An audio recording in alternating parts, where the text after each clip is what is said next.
Oh, that irritates me, hearing people laughing while I'm out. I went into the fire.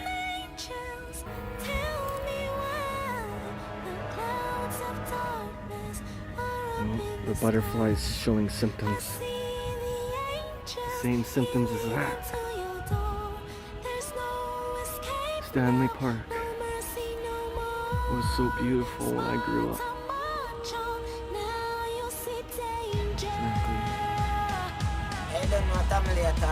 Bio mode. It's a bio mode.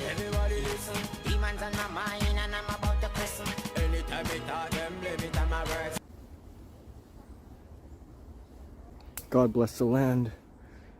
Come down to Jericho Beach in Vancouver every night. You'll see me. Angels will be inspiring you as they fly over.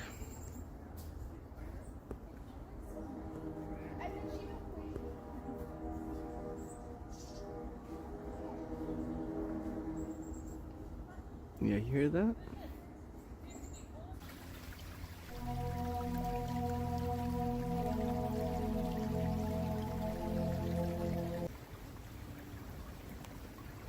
Reporting from the red zone.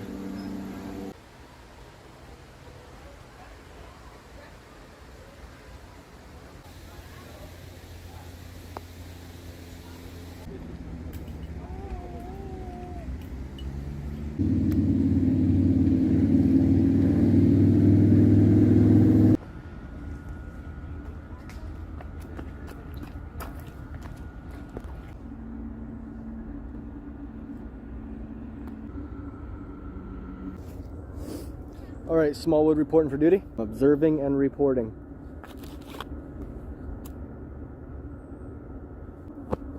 Let's figure it out together. Until you all arrive en masse. Sounds crazy. Well, if I talk about something, I do it.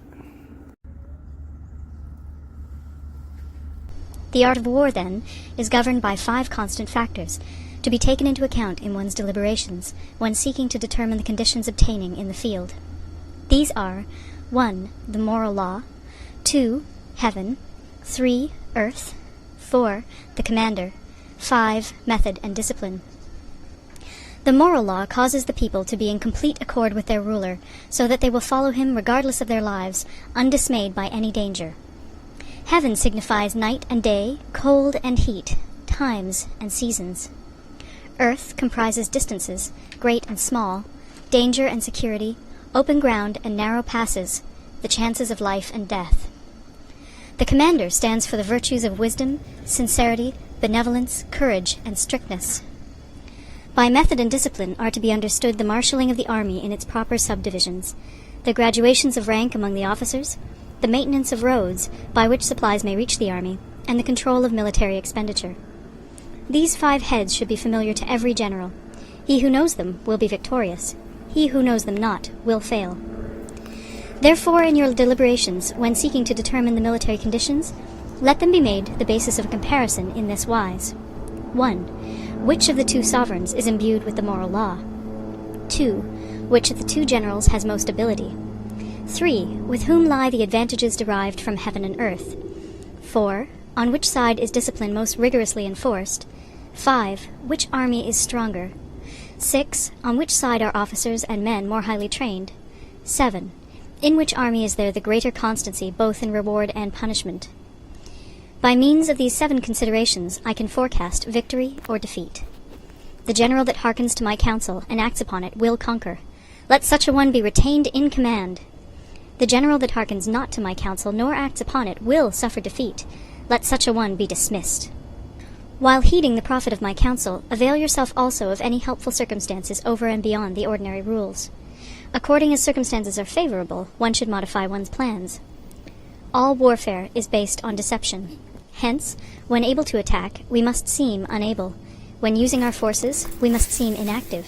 When we are near, we must make the enemy believe we are far away. When far away, we must make him believe we are near. Hold out baits to entice the enemy, feign disorder, and crush him. If he is secure at all points, be prepared for him. If he is in superior strength, evade him. If your opponent is of choleric temper, seek to irritate him. Pretend to be weak, that he may grow arrogant. If he is taking his ease, give him no rest. If his forces are united, separate them. Attack him where he is unprepared. Appear where you are not expected. These military devices, leading to victory, must not be divulged beforehand. Now the general who wins a battle makes many calculations in his temple ere the battle is fought. The general who loses a battle makes but few calculations beforehand. Thus do many calculations lead to victory, and few calculations to defeat. How much more no calculation at all? It is by attention to this point that I can foresee who is likely to win or lose. End of Part 1. Part 2. Waging War. Sun Tzu said, "In the operations of war, where there are in the field 1,000 swift chariots, as many heavy chariots, and 100,000 mail-clad soldiers, with provisions enough to carry them 1,000 li, the expenditure at home and at the front, including entertainment of guests, small items such as glue and paint, and sums spent on chariots and armor, will reach the total of 1,000 ounces of silver per day. Such is the cost of raising an army of 100,000 men." When you engage in actual fighting, if victory is long in coming, then men's weapons will grow dull and their ardor will be damped. If you lay siege to a town, you will exhaust your strength. Again, if the campaign is protracted, the resources of the state will not be equal to the strain. Now, when your weapons are dulled, your ardor damped, your strength exhausted, and your treasure spent, other chieftains will spring up to take advantage of your extremity. Then no man, however wise, will be able to avert the consequences that must ensue. Thus, though we have heard of stupid haste in war, cleverness has never been seen associated with long delays.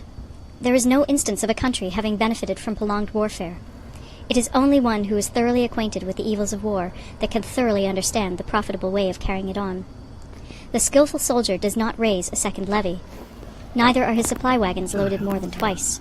Bring war material with you from home, but forage on the enemy. Thus the army will have food enough for its needs. Poverty of the state exchequer causes an army to be maintained by contributions from a distance. Contributing to maintain an army at a distance causes the people to be impoverished. On the other hand, the proximity of an army causes prices to go up, and high prices cause the people's substance to be drained away. When their substance is drained away, the peasantry will be afflicted by heavy exactions. With this loss of substance and exhaustion of strength, the homes of the people will be stripped bare, and 3/10 of their income will be dissipated, while government expenses for broken chariots, worn-out horses, breastplates and helmets, bows and arrows, spears and shields, protective mantles, draft oxen, and heavy wagons will amount to 4/10 of its total revenue. Hence, a wise general makes a point of foraging on the enemy. 1 cartload of the enemy's provisions is equivalent to 20 of one's own, and likewise a single picul of his provender is equivalent to 20 from one's own store. Now, in order to kill the enemy, our men must be roused to anger.